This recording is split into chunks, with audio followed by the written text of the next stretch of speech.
that, particularly with what's going on right now. So that was very comforting, and hopefully the same thing happens when he has to head back to Huntsville. Like I say, we'll have the session this morning. We'll have the session at 10 o'clock during our worship service. Then we'll have potluck lunch, and please everybody stay for that. Then we'll reconvene after that for the third session after lunch. And our first session this morning is the best way to ensure your children grow up to be faithful Christians. And that's the focus of this meeting, is raising a faithful family. So, Brother Glenn, we're very happy to have you. Thank you, and look forward to these lessons. Yes, we have 2 bells. Yeah. Right. When will the first one ring? 8:40. Perfect. Yeah, or maybe a little after.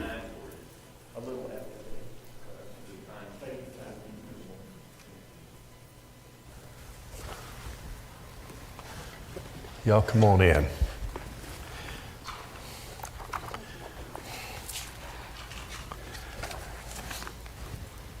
Good morning.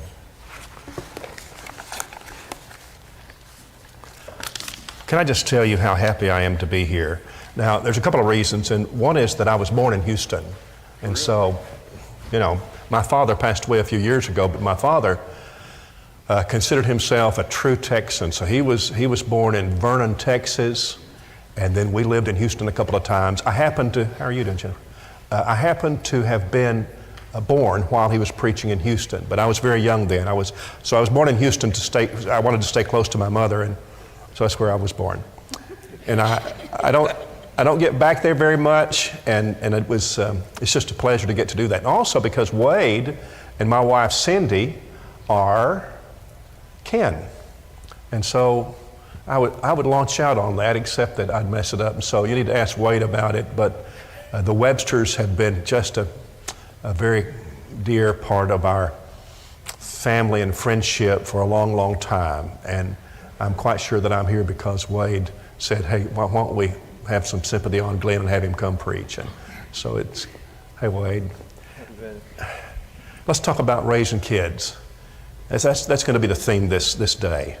And some of the lectures of the 3, I'm sure will have some bleed over, but I hope that they'll be distinctive enough and good enough that we can draw some practical lessons about child rearing. Except the Lord build the house, they labor in vain that build it. You believe that? Let it soak in. Do you believe it? Except the Lord build the house, they labor in vain that build it. Except the Lord keep the city, and what is a city but a collection of homes? Except the Lord keep the city, the watchman wakes but in vain. It is vain for you to rise up early, stay up late, to eat the bread of sorrows. Excuse me, do you know any people like that? Yeah, I reckon we do. Lo, children are an heritage of the Lord, and the fruit of the womb is His reward. As arrows are in the hands of a mighty man, so are children of the youth. Happy is the man that has his quiver full of them. They will not be ashamed. That is, these offsprings, they will not be ashamed, but they will speak with the enemies in the gate. I love that. My goal with my children and my grandchildren is to shoot them at the devil. They're going to sit with the enemies in the gate because they can do that, They know who they are. They know whose they are. With that kind of confidence, they'll be all right. And this is our goal. Now, what is your goal for raising your kids? Or, if you, like me, have some influence over your grandchildren. My grandchildren, at least 3 of them, we have 6 in all, but 3 of them live in Jackson, Tennessee, where our son preaches. And then 3 live up the street from us, 6 houses up. They don't knock. They come in, they holler, "Hi, Mammy," and they go to the fridge. That's about how that goes. All right? My goal is not complicated. I want to raise happy, faithful, productive Christians. Can you say it in your heart? That's it. It's not about it. That's it. I want to raise happy, faithful, productive Christians. True success is something your children ought to be able to say in their sleep. Can you define it? Will you define it to them, and then will they grow up? I have this theory that if a kid hears something 1,000 times, he won't be able to forget it. True success is living your life and going to heaven. That's it. True failure, no matter what else might be true. And we get confused about this. Sometimes this gets a little foggy. I talked to a brother the other day who's a dear friend of mine, and he talked about his daughter, now grown, and how proud they are of her, and she's become famous in her career, and it's great, and she makes tons of money, and they need her so bad, and all that goes on. And now where does she worship? Is she faithful? No, she's not. Let me tell you something.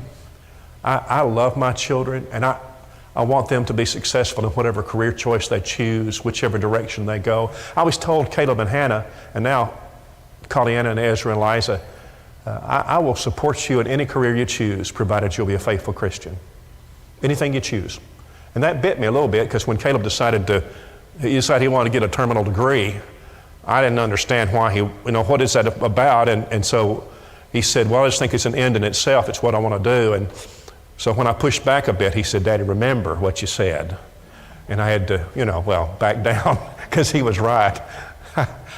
If you'll be a faithful Christian, I'll support you in whatever career you choose.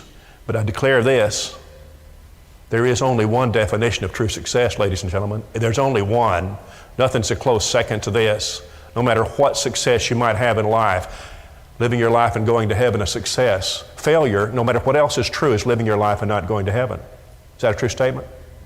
All right, let's talk about 4 matters this morning in the raising of our children that are terribly important. The first one, an essential one, is of course matters of knowledge.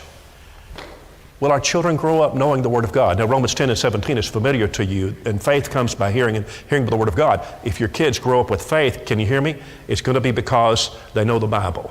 If our children don't know the Bible, it's our fault. The other day, Ezra had a friend come over to the house. Ezra is 11, and he's our oldest grandchild, and so he was over to the house with a friend who's the same age. And it got time to lead the prayer, and so I asked his friend if he would lead the prayer for the food. And there was this long pause. Now, I have a rule in my life that I never humiliate a child. You never embarrass a child, because if you do, you break something between you. And so I did not know this, but he paused a long time, and I said, can you lead the prayer? Maybe he didn't hear me. And he said, I don't know how. Well, that's okay, that's all right. Listen, I'll do this. Well, let me tell you something. When a boy gets to be 11 years old and can't pray, he doesn't know how to pray. The adults in his life has made a terrible mistake. They don't know what they're doing. Let's talk about knowledge. If you ask my 2 children, I say Cindy had a role too.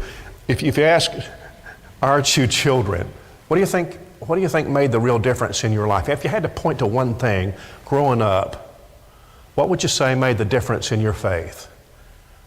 And both of them would answer the same thing, and they would say family Bible time at night. I know this is simple, but it's a very pragmatic thing. I want to encourage you, if you have children still at home, or if you have grandchildren who you have a role in influencing, I want to challenge you to have family Bible time at night. Now, that may seem a little scary. We have very busy schedules.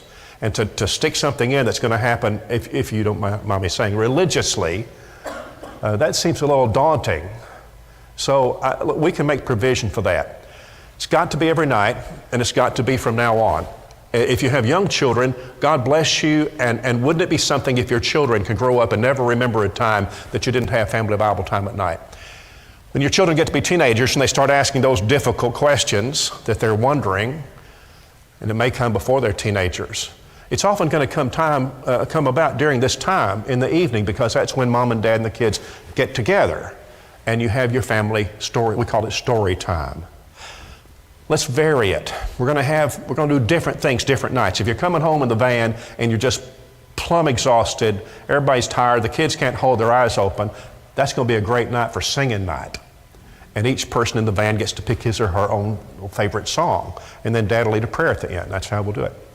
Some nights we'll play games. And this is always a big deal at my house. The kids love to play games. A little competition was really healthy for them. And so we could do 20 questions. And I could say, okay, I'll be the one, and you figure it out. And so, well, is it Old Testament or New Testament? Old Testament. Righteous or wicked? Wicked. And then they just keep on going till we got to the end, and then Cindy would give a little prize to whoever won. When Caleb was in college, He called during our story time one night. What are y'all doing? Having story time?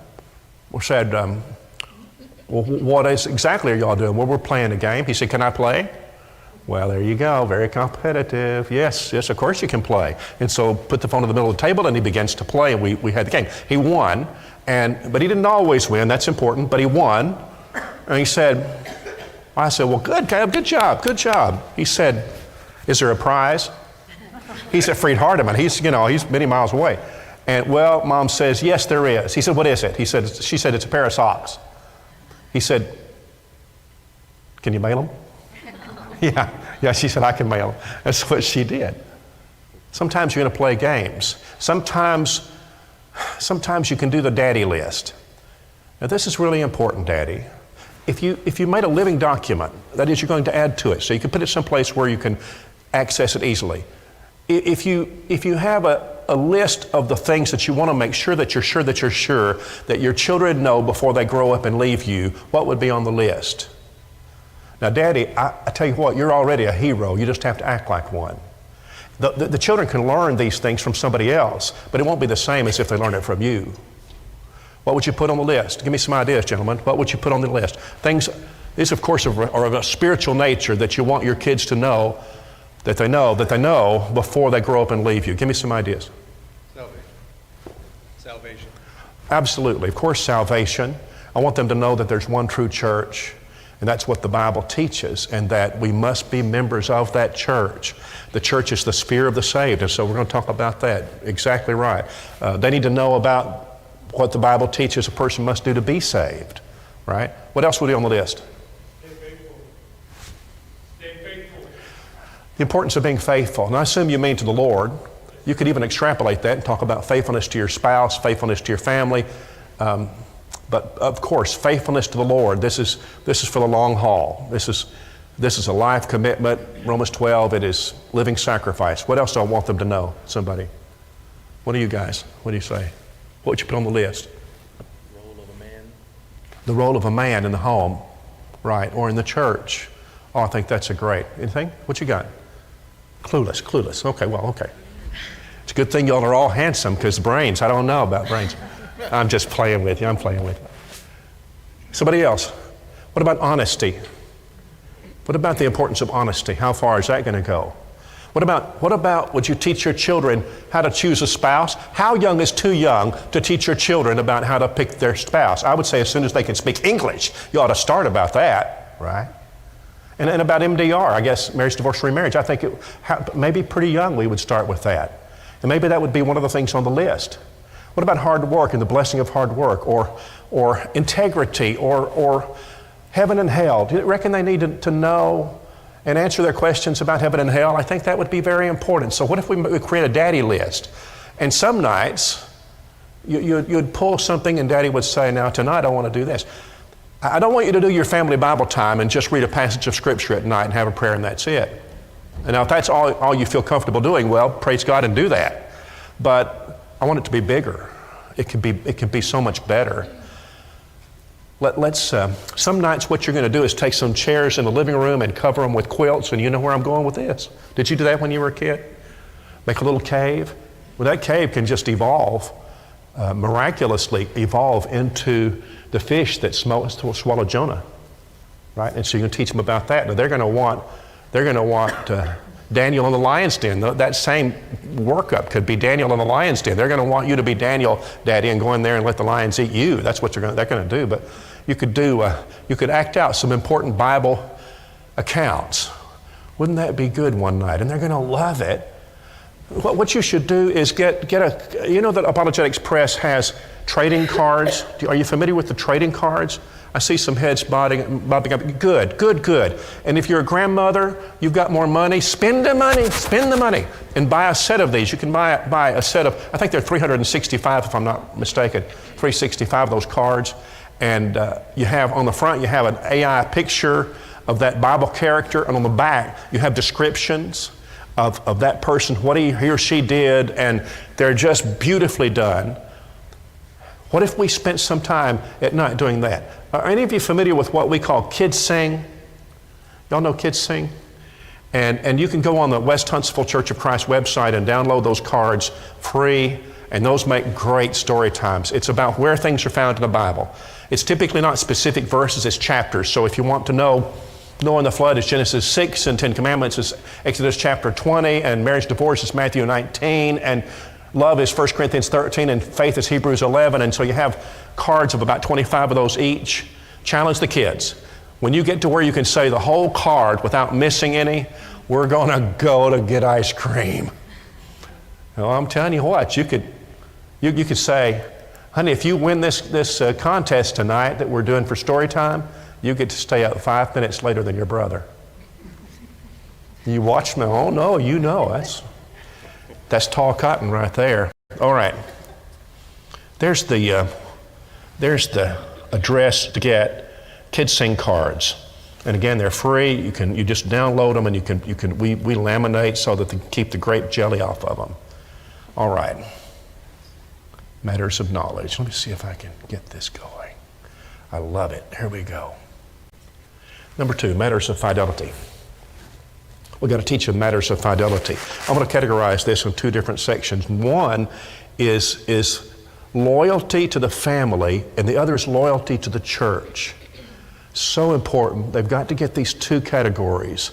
Loyalty to the church. Now, you can take this in a lot of different directions.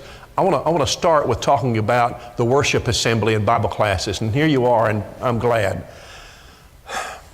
In teaching loyalty to the church that will survive into adulthood, you need to use Bible class and worship and gospel meetings and vacation Bible school as a tool, parents, to teach fidelity, where our loyalty is. Now, you can teach it wrong. A lot of people do. Where you're training, you don't mean to do it, but you can train them in the wrong way, where you really influence the future. So here's the way that it goes. And we bring our children to Bible class, worship and meetings, and etc. faithfully. But of course, now we do play sports. And let me just go ahead and give you this disclaimer. I think sports are great. I'm a supporter of sports. And I'm a supporter of kids. And I love to go to the games, and I want to cheer them. And you think about football. Now, I'm a Roll Tide fan, but I tell you this, I just about as soon watch a high school game as a big game, because you got a lot of enthusiasm, and you drink a Dr. Pepper, and they're just wonderful. But what happens if the practice or the game is on Wednesday night? You see? So sometimes parents have sort of mitigated this, and so what they say is, now we put the Lord first, unless of course it's a really big game, and then we skip for that. Or maybe for schoolwork, and if it's a very big test, what if it's a big test? It's end of the year, got some finals, and so we would miss a couple of nights of the meeting if we had finals. Now, I understand the logic behind that. It has a bit of logical sound to it. The problem is that they're going to grow up soon. Now, I can say this from experience because I'm getting old now, but my kids are grown. But I can promise you this. Once they leave your house and they get into a career or to their education or whatever direction they take, there are going to be challenges to their worship. And it won't be about ball games. Very few of them go to the big leagues anyway, right? Not that that would matter. I mean, if that's your goal, very few would accomplish that. Now, what's going to happen is that we may be just grooming them so that they will say, unless something big is going on, I'm going to come on Wednesday nights. How often do you reckon something big's going to happen when your son is in his career, or your daughter is involved in her career, or they're in college in Kalamazoo somewhere, and how often do you reckon there's going to be a big test? Are you kidding me?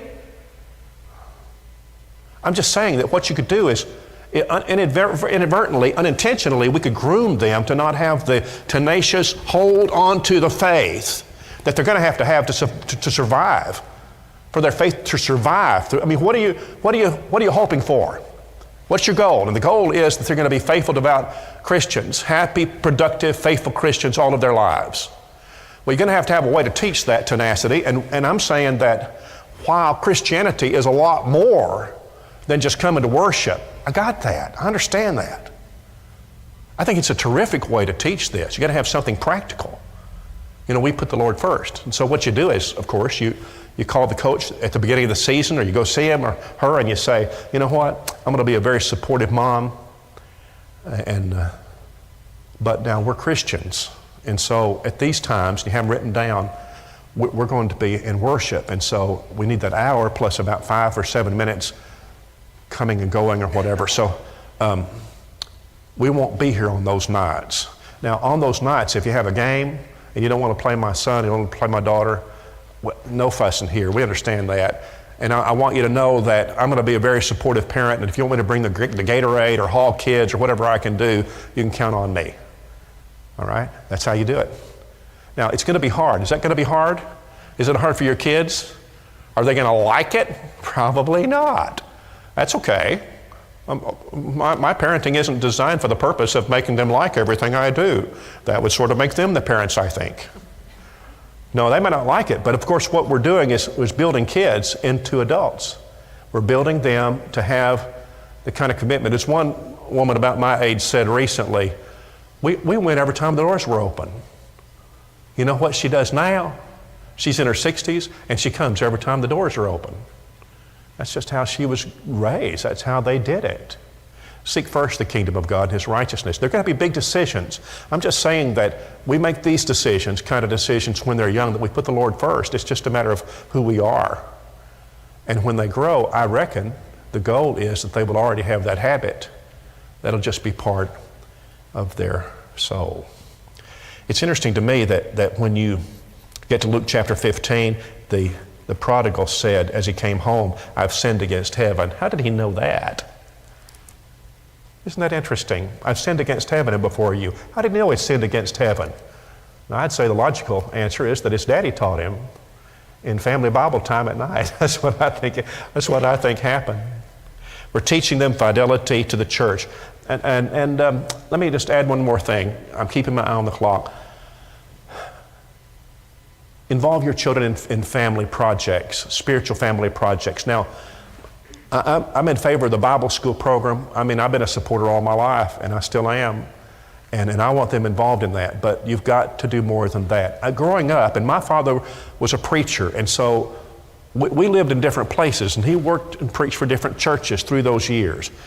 And back then, preachers didn't necessarily stay very long. And so we would live 3 or 4 years in a place, in Texas or Oklahoma or Tennessee and those states. So I would be in a lot of different Bible classes growing up. I think that either helps a kid or hurts a kid. In my case, I think it was very beneficial to my life and what I chose to do. I think that was very helpful. But frankly, we had some Bible classes that were better than others. I'm not going to depend on that for my children's spiritual education. That's gravy on top of what we do. The main spiritual education for my children belongs to me. That's my responsibility as their dad or their mom. And so we're going to love the Bible classes, and I think that's great for them. But I'm not depending on that for their whole spiritual education. And you do that, and you're apt to make a real mistake. That's no criticism of any teacher. God bless you. I'm so glad if you're teaching. Keep doing that. We're going to involve them in spiritual family projects. What if we pick a missionary? You come to Wade and you say, Wade, we need a faithful missionary, and maybe you want somebody out of the country, and so in India or in Ukraine or in South America or where you got in Zambia or Zimbabwe. And can you find us a faithful missionary that we can write to and support? And what if on some family Bible nights, for your story time, what if you write letters to Brother Brown over in Zambia? And you let your children, if they can't write, you could let them dictate, and you let them ask their little questions. You know, what do the children wear to school? Or what do your houses look like? I don't know, whatever children might want to ask. And so you write those, and you maybe take some pictures of your family together, and you send that to Brother Brown. And then be sure you put some money in there because he's going to need it. And what you do to your children is you say, now, would you like to take some money from your piggy bank and give it to Brother Brown? Because Mom and Dad, we're going to send some money. Would you like? And they're going to say yes. And you'll say, how much would you like to give? And they'll probably say all of it. They're kids, and that's what, that may be what they want to do. And you say, well, why don't you not send all of it? Why don't you send part of it? You're saving that, and you could talk about how to use that and what we're going to do with it and all that. But anyway, so they put in their money, and you put in some money, and you send it to Brother Brown. And what's going to happen is in about 3 or 4 weeks, you're going to get a letter back from Brother Brown, and he's going to answer their questions. He may send a picture of his family, and he's going to say, thank you so much for the contribution to our work. And last week, 2 more precious souls were baptized into Christ. And you watch your children get excited about that. You want to know why? You already know. It's because they have skin in the game. Because Brother Brown is our missionary. We adopted him. You see, he's our missionary, our family missionary. Some Saturday you ought to take your kids. This is not about the church, it's not about a program. All the programs are wonderful, but this is just about your family. Let's find us a widow. Let me tell you something about widows. God wired them to love children.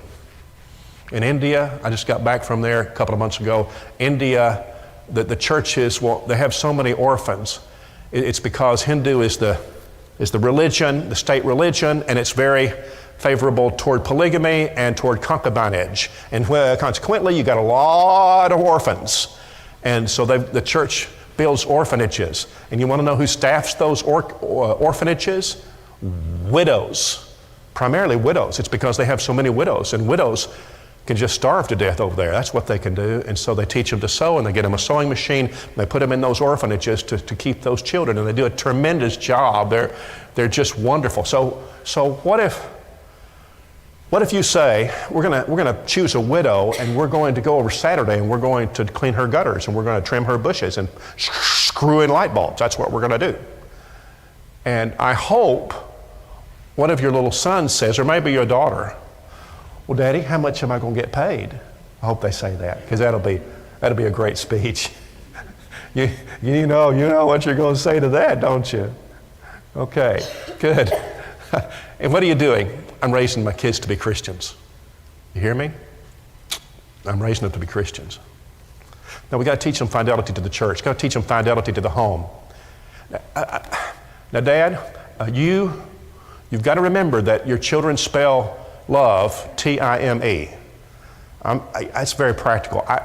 I know that better now as a grandfather than I did as a father, because as a father I wanted to teach Caleb how to do things that a man needs to know how to do, how to put a kid in a toilet, or how to how to change the oil in a car, how to put on a doorknob, or how to create a budget, or all the different kinds of things.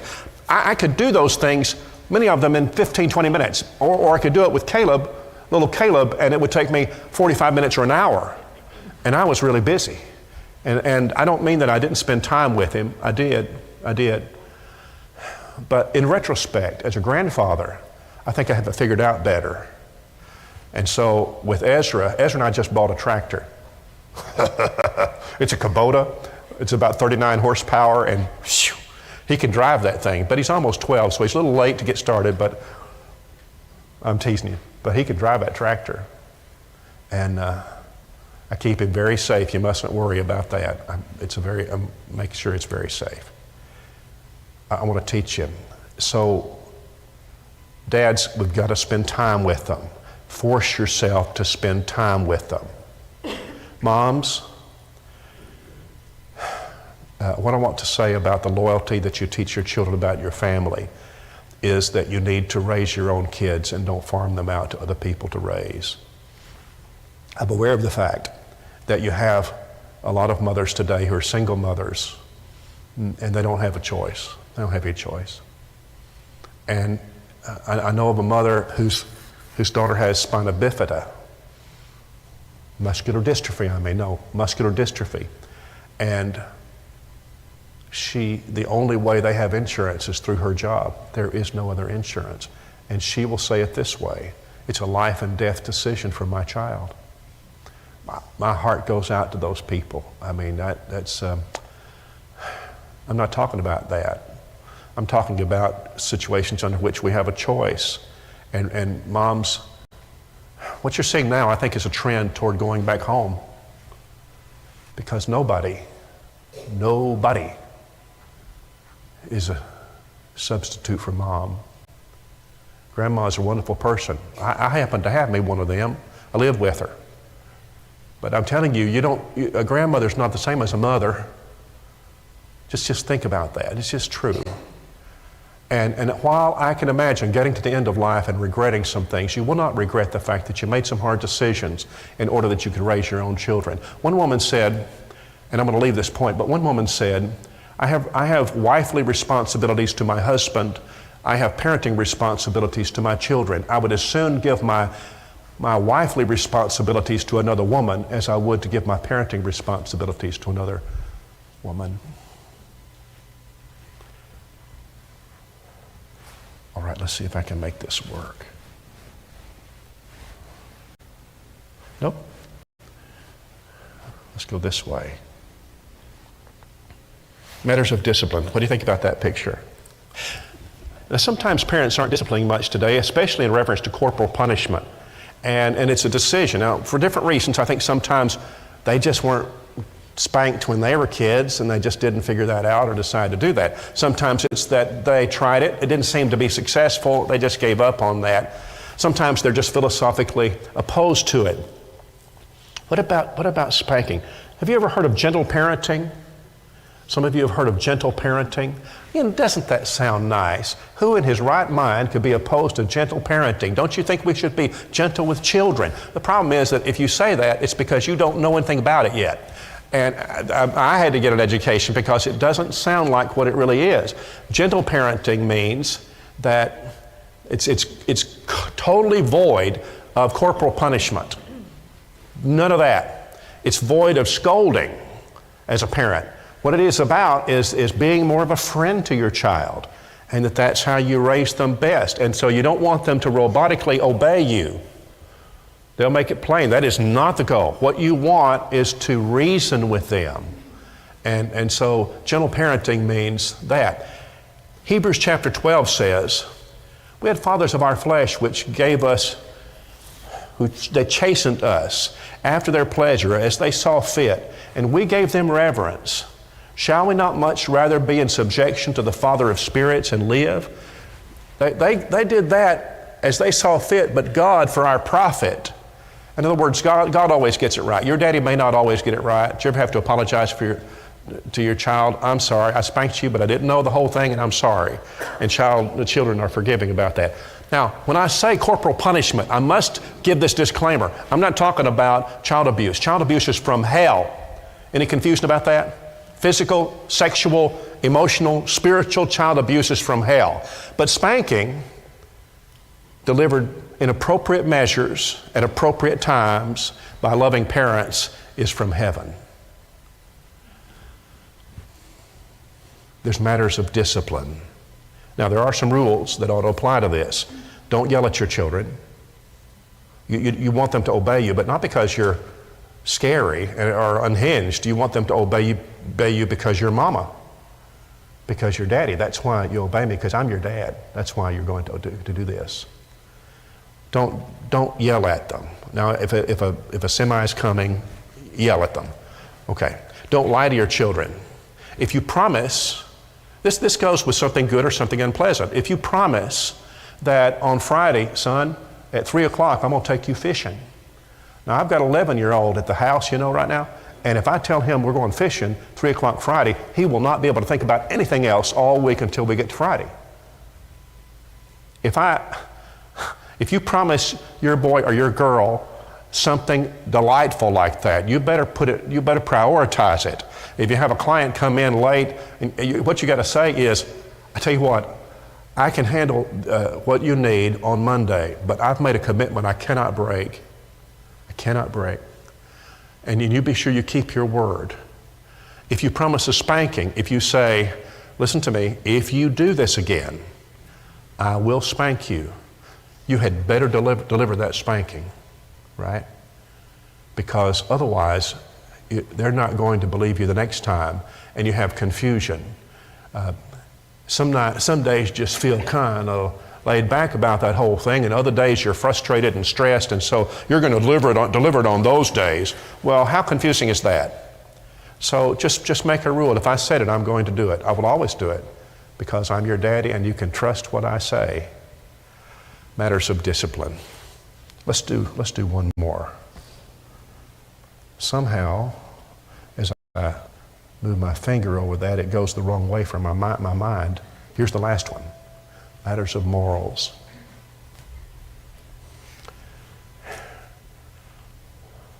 If I were the devil, I would reach into your home in ways that you would not quickly recognize. I would reach into your home in the music that your children like. You know what your children listen to? Let me tell you something. You need to know what your kids listen to. And you need to get rid of stuff that is inconsistent with your faith. If you want to get shocked, Google lyrics to the top 40 on the charts right now. Just Google it. Google the lyrics and read them. It will blow you away if you're unfamiliar with that. Now, what we're going to do is to make some rules that say we're not going to listen to trash. And if it comes to the radio, we're going to change it or turn it off. We're not going to buy downloads of things that are trashy. We're just not going to do that. And the same thing with television. Just make some rules, Dad. Come on, you're the hero. Be a hero.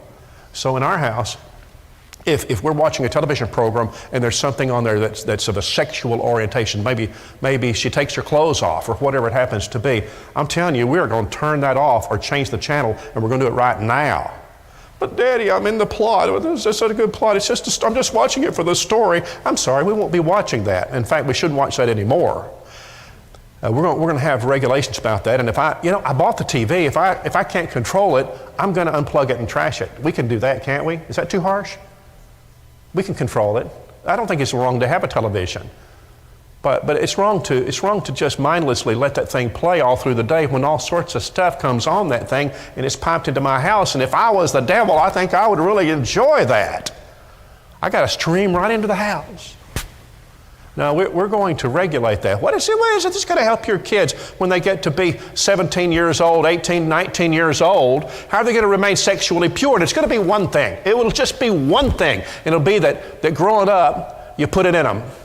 They figured out that sex is for marriage, and they're going to save themselves for that wedding night. And it's because you drew the lines about morality in your home. You're not trying to keep sex from them. You're trying to keep sex for them. Right? The internet is something that needs some guidelines in our houses.